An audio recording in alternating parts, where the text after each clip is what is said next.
La linea Venezia-Treviso è rallentata per accertamenti dell'autorità giudiziaria a seguito del rinvenimento di un cadavere in prossimità di Mogliano. I treni potranno subire ritardi fino a 60 minuti, cancellazioni o variazioni. È stata una mattinata lunga, difficile ma soprattutto dolorosa, quella che si è vissuta sui binari della ferrovia Mogliano-Veneto a poche centinaia di metri dalla stazione. Sono circa le 7:30 quando il macchinista di un regionale nota un corpo sulle rotaie e attiva le procedure di allarme. Si tratta del cadavere di una donna, probabilmente già travolto in precedenza da un altro treno. Scatta la mobilitazione di soccorsi e forze dell'ordine, la circolazione nell'ora di punta va in tilt con cancellazioni e ritardi che superano i 200 minuti. Giulio Doria è titolare del buffet della stazione. Un dispiego notevole e il disagio ovviamente degli utenti che purtroppo anche in queste tragedie fanno fatica a essere comprensivi, insomma, tutti hanno esigenze di lavoro, eccetera, eccetera, eccetera, per cui è stata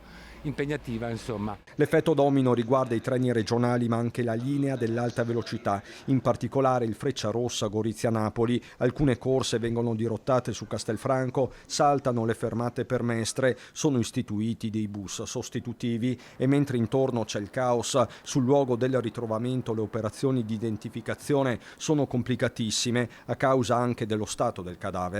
Solo nel pomeriggio si capisce che è una donna giovane originaria dell'Est Europa. Non è facile risalire ai familiari. A indagare è la Polfer di Venezia, coordinata dall'autorità giudiziaria. L'ipotesi principale è quella del gesto estremo, ma non si può escludere nemmeno l'incidente, la fatalità, magari nel tentativo di attraversare i binari. La zona è abbastanza centrale, da una parte e dall'altra, seppur a debita distanza, ci sono dei condomini. Un aiuto, se ritenuto necessario, potrebbe arrivare dalle telecamere, uno scenario drammatico ma non raro. Purtroppo succede, evidentemente ci sono delle criticità sociali non da poco.